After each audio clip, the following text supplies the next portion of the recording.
Hi guys, my name's Seb Tudor, I'm the man on the Silver Mountain and welcome back. Now today I wanted to talk about something that's popped up in the news that I've been seeing a lot of people talking about. I've had people come and talk to me about it, and this is more for the people who are focused around universities and things in the UK.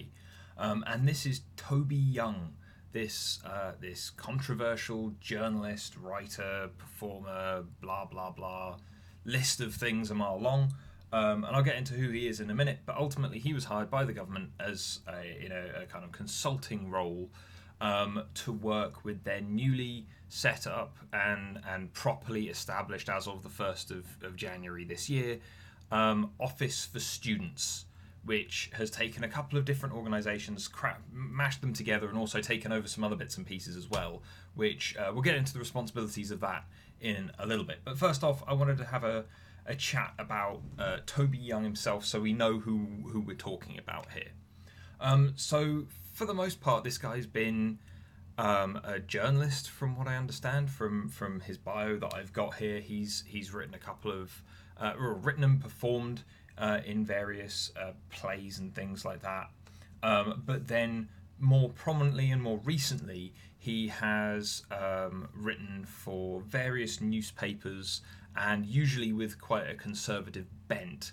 In 2015, around the Labour leadership election, he encouraged conservative readers of the Daily Telegraph to support Jeremy Corbyn, as he perceived Corbyn to be the weakest candidate, and so felt that, by putting that out there and writing those articles and putting that in the kind of mind of his readers, then he could direct them towards the weakest candidate and therefore ruin the chances of the Labour Party ever contesting the Conservatives that he supports.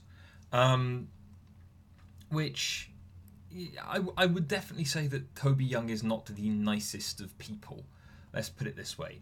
But more to the point, and expanding on that idea of him not necessarily being the nicest of people, lots of people have grabbed onto very specific quotes of his, which have then been they maybe weren't the most positive of quotes, but they have been pulled out of context from where they are. And so I wanted to go through some that were actually highlighted by The Guardian as seemingly some of the most offensive, because some of these, when they're taken in their entirety, to me at any rate, are not as offensive and not as criminal as is being suggested by various people who were upset about him being hired into the position, which again we'll get into in a minute, and we'll get into the fallout as well and how I feel that it's not good enough. But ultimately, he on inclusivity in schools, he specifically talks about wheelchair ramps, and he calls people troglodytes, or alludes to them being troglodytes. And so let me read the full quote here. Inclusive, it's one of those ghastly politically correct words that have survived the demise of New Labour. Schools have got to be inclusive these days. That means wheelchair ramps, the complete works of Alice Walker in the school library, though no Mark Twain, and a special education needs department that can cope with everything from dyslexia to Munchausen syndrome by proxy. If, then, the Education Secretary, Michael Gove, is serious about wanting to bring back O-levels, which is, just as a side note, is kind of pointless. We've got GCSEs. They, to one extent or another, fulfill the same function in education as standardised testing within that age bracket. It's an idiocy the Gove is in part responsible for, and Gove's a moron anyway, but regardless, the government will have to repeal the Equalities Act because any exam that isn't accessible to a functionally illiterate troglodyte with a mental age of 6 will be judged to be elitist and therefore forbidden by Harmon's law. So here's my take on this. He's something that I missed out actually from his bio is that he's where is it? Yeah, he's been involved in kind of free schools charities and funding bodies for since 2012, something like that. Yeah, and so he's been involved in these things for a substantial period of time. And free schools, for those of you that don't know, are schools that stand apart from they are government funded, but they stand apart from local education authorities, and so as a result, they sign a funding agreement with the education secretary and with the government. But for the most part, they also take donations and they also generate things around that. And because they don't adhere to working with an educational authority of any sort, it can mean that they can set their own curricula and go and do things that are kind of daft. Lots of religious schools, lots of schools that, for instance, are trying to teach creationism on and the potential theories of a flat Earth and things like that on a par with the actual scientifically proven and demonstrated fact that the world is kind of a big sphere, not a perfect sphere, but it's round.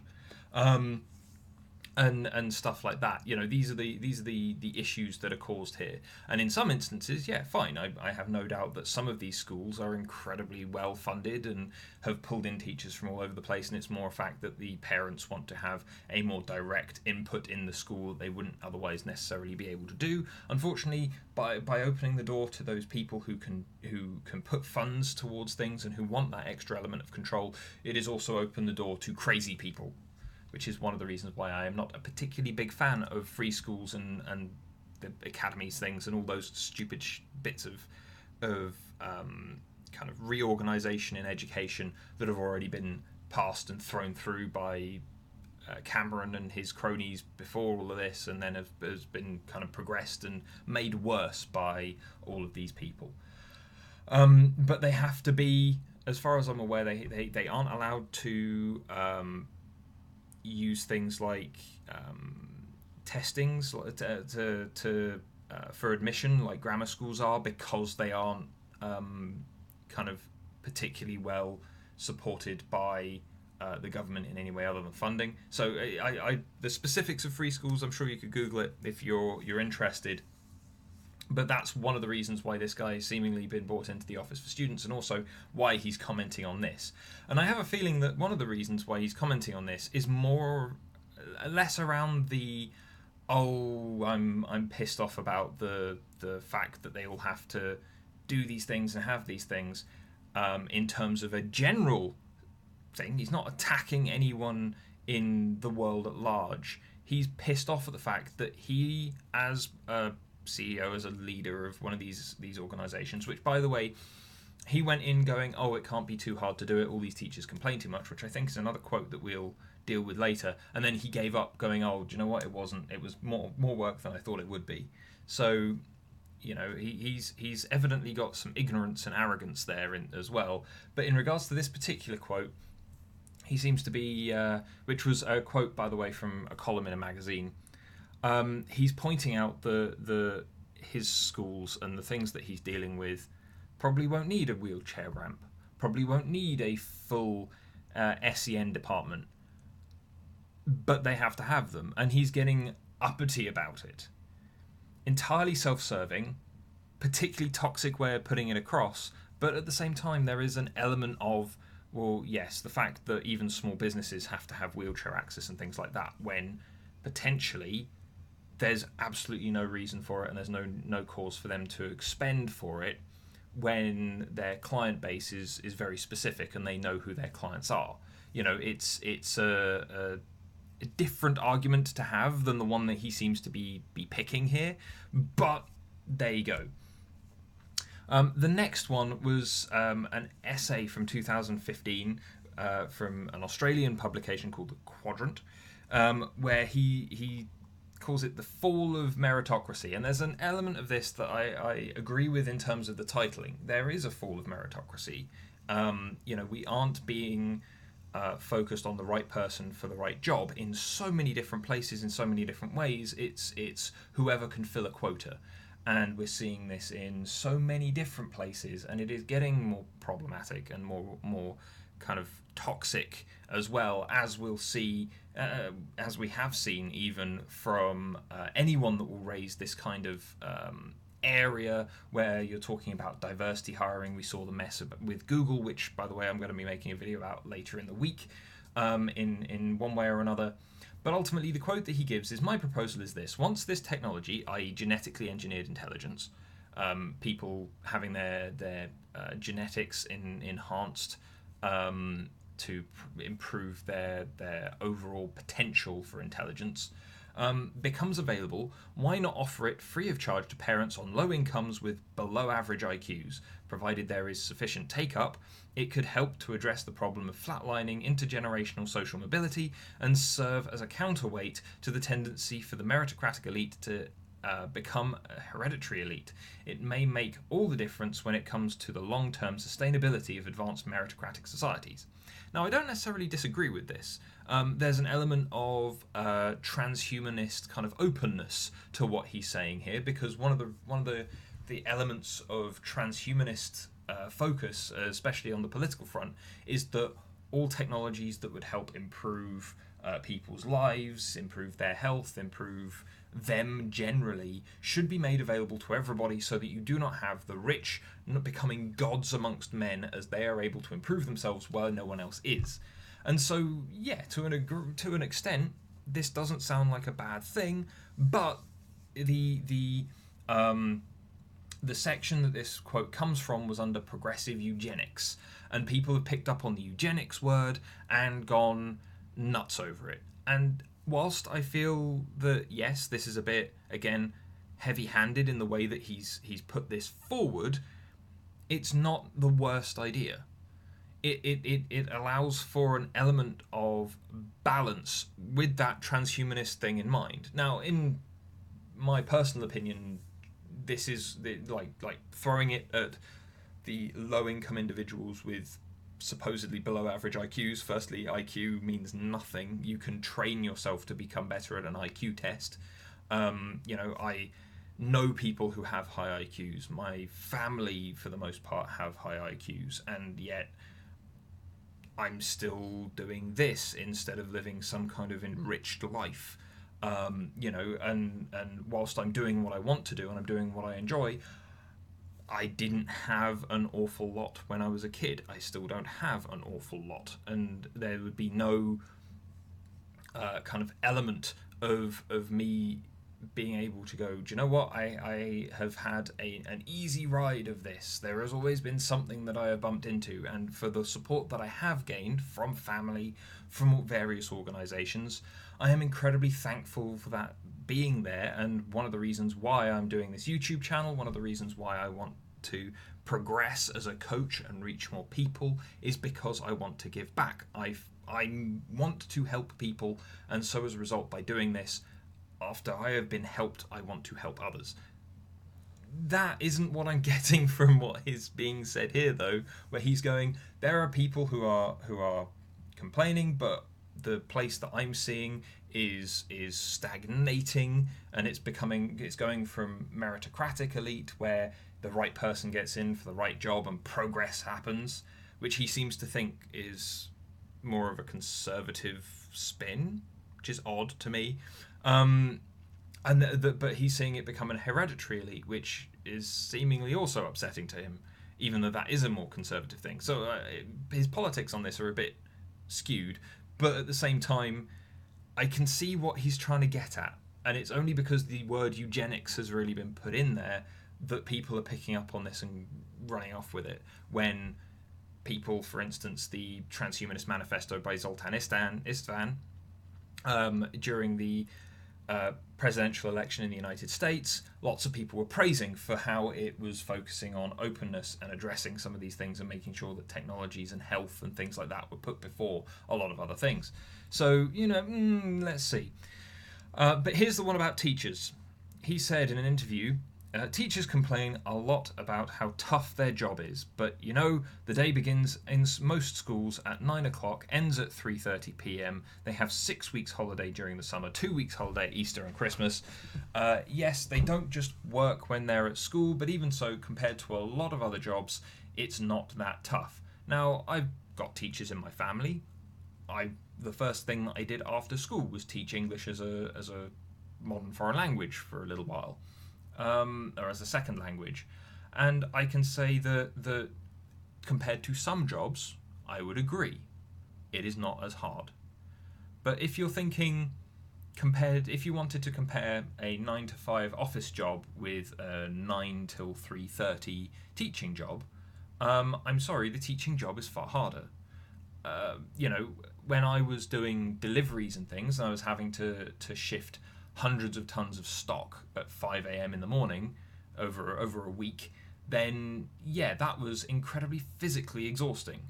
You know, it was physically tiring, it was physically taxing, and then that also then being expected to fulfill policy requirements and do paperwork and all that kind of thing. Yeah, it wore me down, and I would say that would be harder. Sure, going and doing jobs that are life-threatening or demanding on so many different fronts. Yes, I would say that those are harder than teaching. But there is a reason why there are very few teachers that stand out to everybody as good teachers.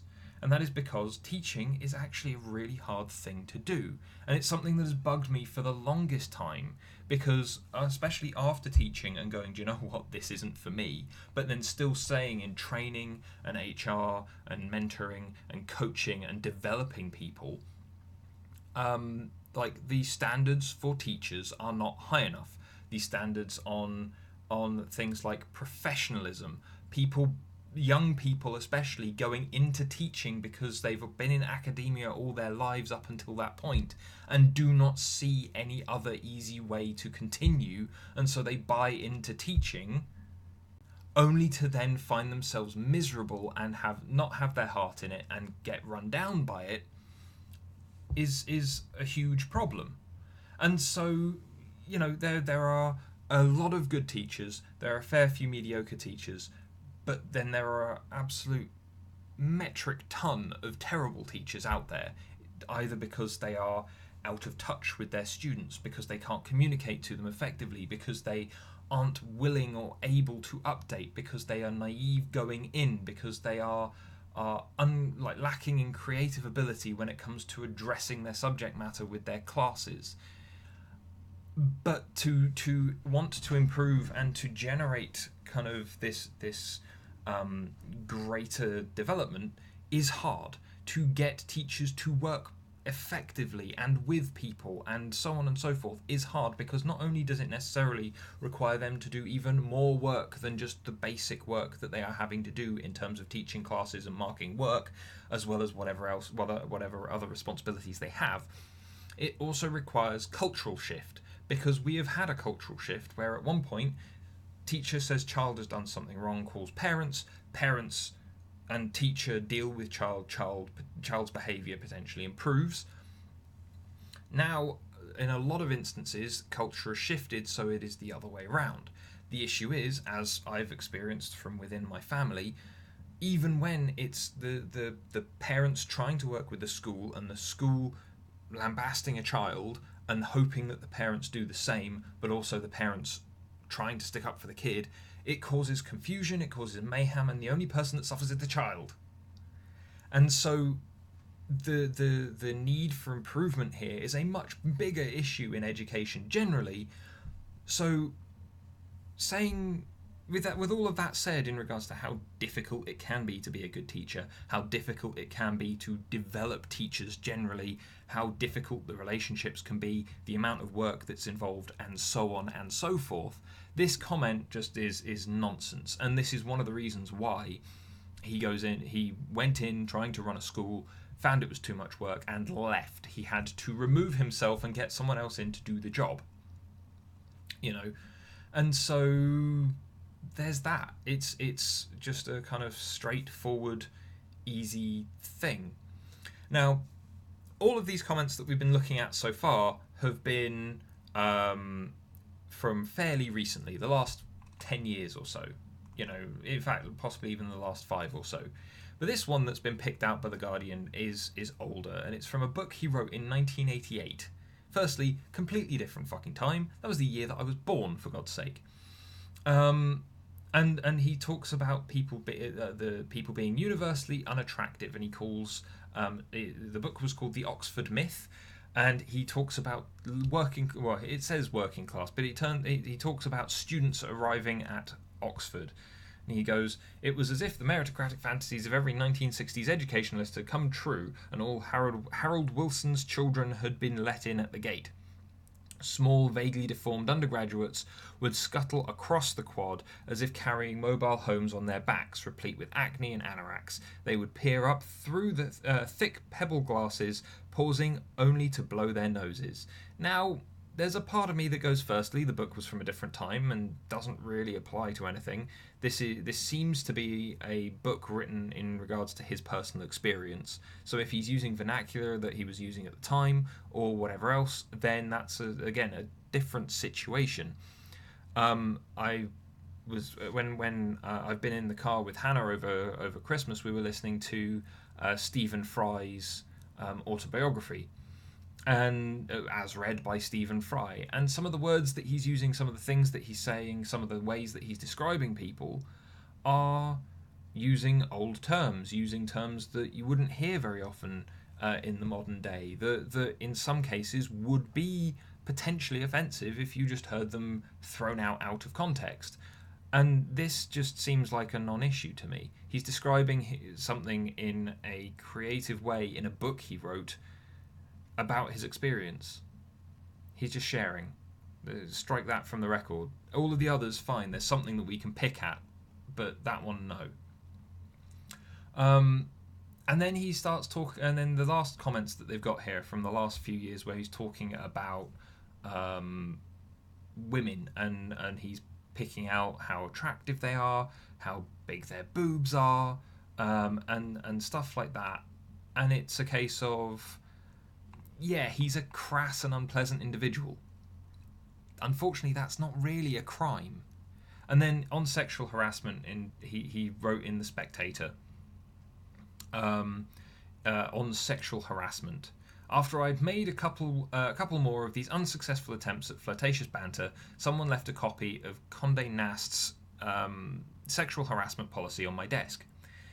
It has been long the policy of Condé Nast to maintain a professional working environment for all its employees, free of any form of discrimination or harassment," it said. The next bit was underlined in red felt tip pen: "A joke considered amusing by one may be offensive to another. I found out just how true those words were when I hired a stripogram to surprise a male colleague on his birthday on what turned out to be Take Your Daughter to Work Day." Now, again, he's a crass and unpleasant individual, but at the same time, there is an element of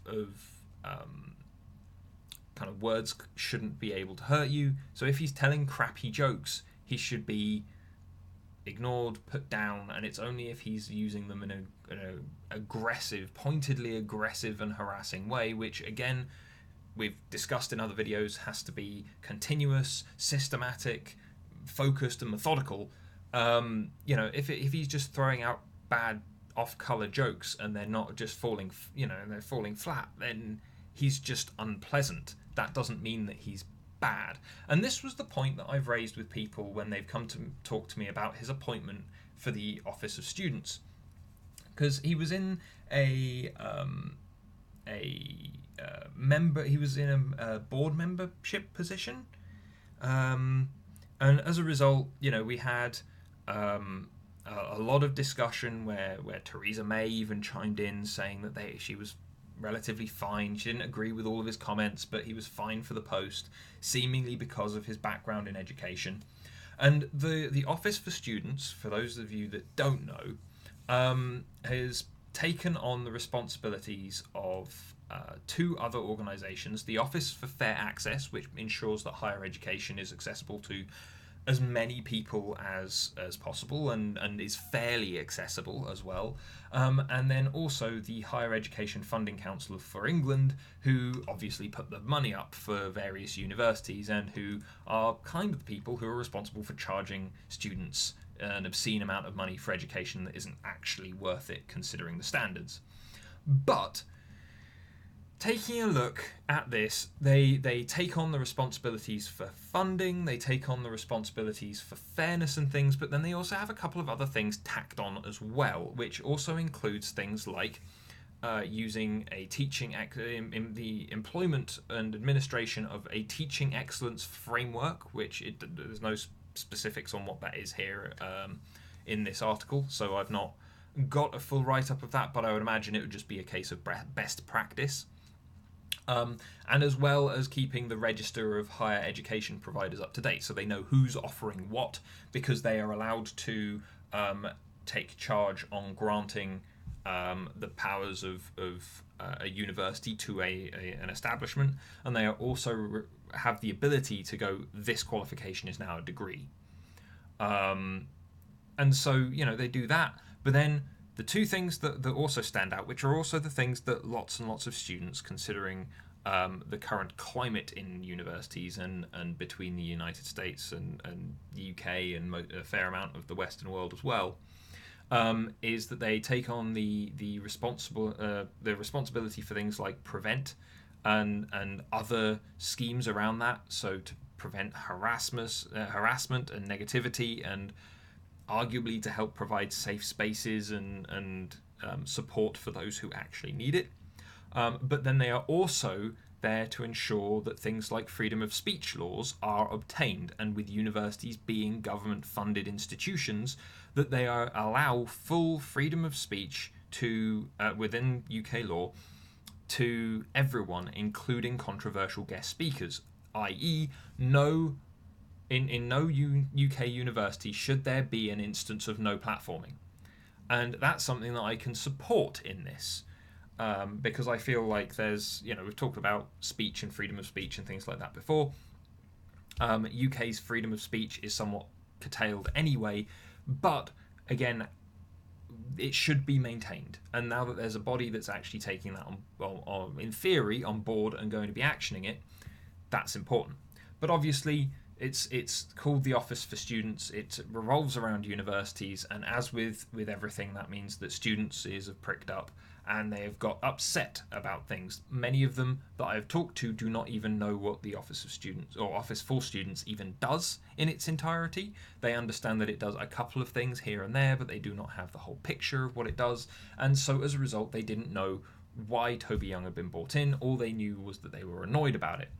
So assuming that there's been no proper breakdown of what his full duties were or were to be on the board, and there's nothing else either that I could find in regards to the criteria being used for his appointment, as when he was brought in and examined, then in theory he should have been properly interviewed and vetted and made sure that he was in some way applicable to the post.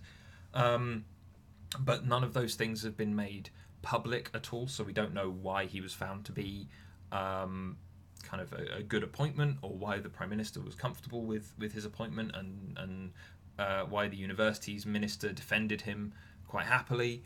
But he resigned the other day, claiming that he had been kind of turned into a distraction, and that the work that was where was it?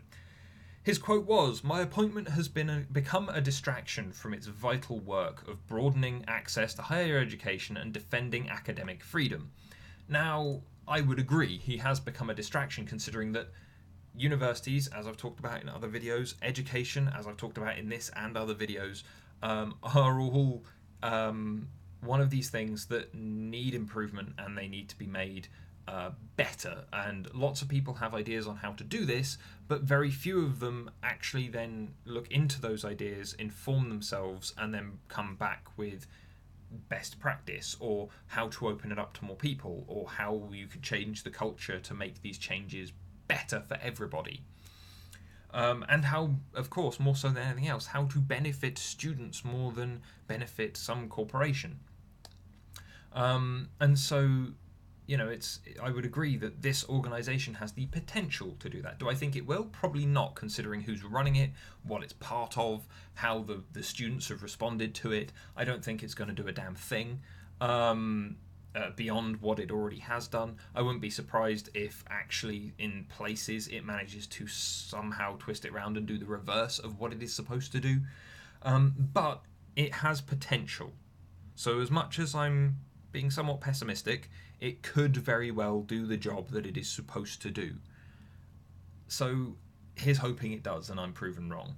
But yes, Toby Young's appointment brought unnecessary distraction from the organisation as a whole, considering it's just been built, it's just been created, it has just started kind of trying to take over these things and get them running. And his appointment and his involvement was just a pointless waste of time, for in terms of resources and things. And as a result, he has resigned. Now, why do I think this is a bad thing? I was talking to Hannah, as well as a couple of other people the other day about this, and the point that I would bring forward is someone is accountable for bringing him on. What were the criteria? What were the reasons? What were his duties? What was he being expected to do? The fact that we don't have a full idea of all of that is concerning to me, because without having all of that available, we don't know if he was the best person for the job. He's talked about meritocracy, but he's also been oddly slanted on various things. I'm actually talking about real meritocracy. We get the right person in the right position at the right time to get the right job done.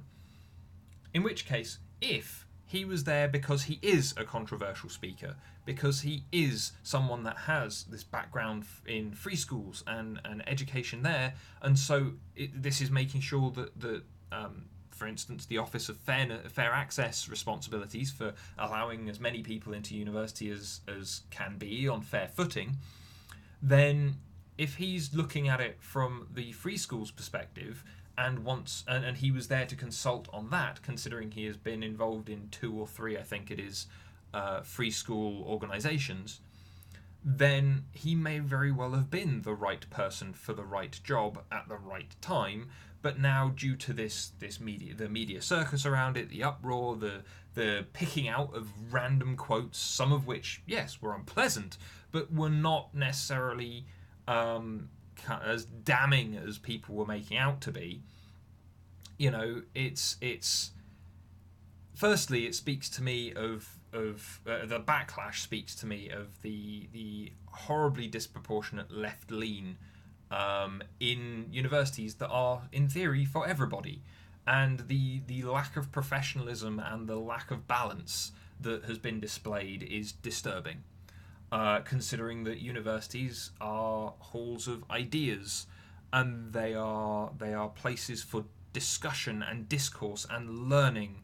And yet, so far, again, what I'm actually seeing from this is none of that, and it purely comes down to this is what we as a group are agreeing on, and so as a result, everyone must now bow down to it. It's conformity. It's the spin on it is highly conformist, and it worries me, because just because this guy had said some horrible things in the past, just because he had done some horrible things, great. There are horrible people in university too.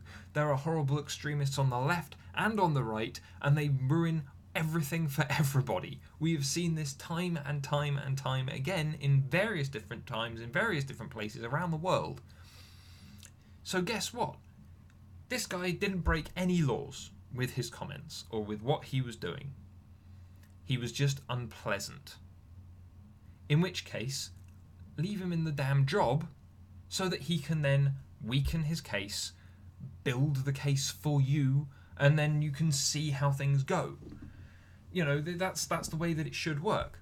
Also, by him resigning, he gets off scot-free. The person who hired him gets off scot-free. They don't need to justify why they hired him, or what he was supposed to be doing, or how he was supposed to be acting. They don't need to do any of it.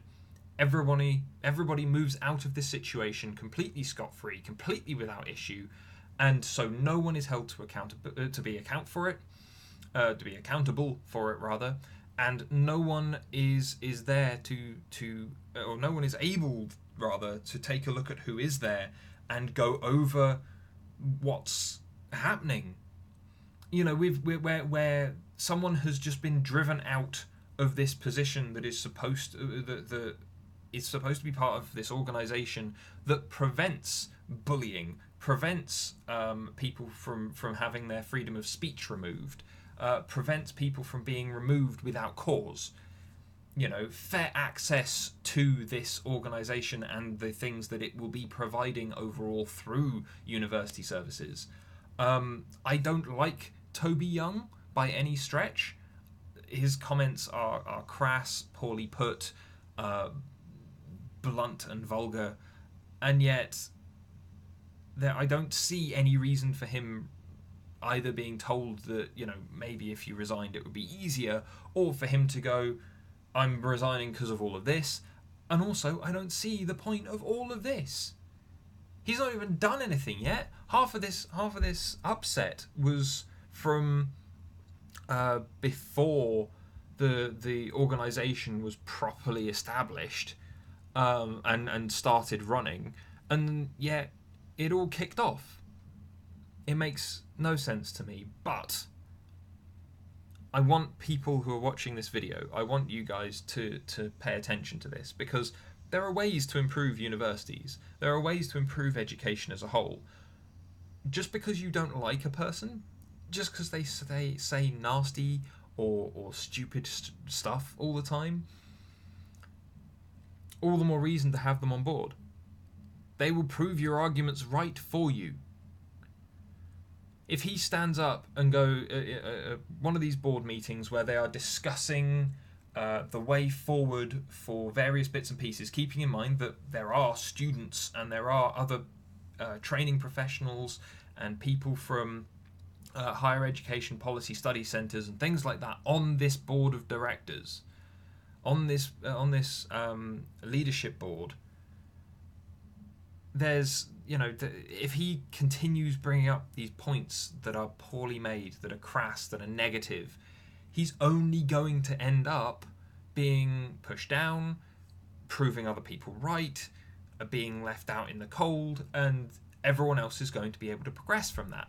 You know, if you're going to have a negative at either end of the spectrum, and then you have a positive in the middle, you're going to be kind of, opposites repel one another in many different ways, and so you're going to be driving people from those extremes into the center where things can be more constructive, where it's not us versus them, where it's not all negativity, where it's not all either a mix of we need to do away with all of this political correctness, we need to do away with all of this, and you're not going to take away my freedom of speech, or we need to police language, and we need safe spaces, and we need all of these other things that make no sense. Simply put, let those people ruin everything for everybody. It's because then we have a more constructive time in the centre where people actually want to work together, where people actually look for good ideas and want the best people doing the right job at the right time to allow everybody to advance, progress, and so on and so forth. But anyway, to sum up, I feel like this whole thing is daft. It demonstrates that the OFS and the people involved are probably not of a high enough caliber to actually do anything of any worth for the students and so on, even though they have said that they are putting the student interest at its heart of everything that it's doing. And it's concerning to me. The same way that I've talked about universities before, and I've said that they're concerning to me. You know, the only thing that is going to cause this shift is students waking up, or people that are involved in training, education, and other things, looking for other ways to improve and develop. And that's something that we're not seeing big enough steps being taken in. And you know, this is evidenced by the fact that we still have things like the millennial problem. We still have this big disconnect between the world of academia and the real world of work and going out into it, and how so many students are not using what they've learned and wasted so much money on for their degrees. And they aren't being able to use experience. They aren't being taught or trained in things that are transferable skills that will allow them to progress regardless of where they end up. They are, in many ways, drained of money, left with a huge amount of debt, and then left out in the cold. And, you know, considering that it was kind of just before or just as I was coming towards university age that all of this started happening. You know, and I've seen the growth of it and development of it by not going into university myself, but by working with students, by working in a university, by dating a student who is still in university, and so on and so forth. You know, that outside perspective lets me sit and worry, in spite of the fact that I have qualifications that are sponsored by universities and that count as degree level qualifications. I'm still able to go, okay, so this is the standard that I was pushed to, and this is where I excelled, and this is where other people, especially within the corporate world, were able to make best use of these things. Compare that to what we're actually seeing in universities, what we're actually seeing in the output of universities, and it's concerning. And this organisation, the Office for Students, is supposed to be looking into improving that and doing more and making sure that all these things work and that universities are maintained as places of learning and development and so on and so forth. And yet then just one dude that people don't like turns up, and not only does it become a crazy media circus because they can't properly communicate why that person is there in the first place, but also it doesn't look like anything's going to change, at least not for the foreseeable future. And as a result, as things aren't changing on this front, but things are getting more expensive, things are getting more isolationist in various ways, or divisive in others, it leaves education in this sorry state, and that leaves the people going through it in an even worse state. But anyway, guys, I'd love to hear your thoughts on Toby Young. I'd love to hear your thoughts on this entire situation, especially if you're in university or have recently left university, especially within the UK, considering this is where this is happening. Love to hear your thoughts. But otherwise, guys, thank you very much for watching, and I'll see you in the video tomorrow. Take care. Thank you very much for watching, guys. If you enjoyed this video or found it interesting, then please drop us a like, share this video, and subscribe for more. And I'll see you in the video tomorrow. Take care.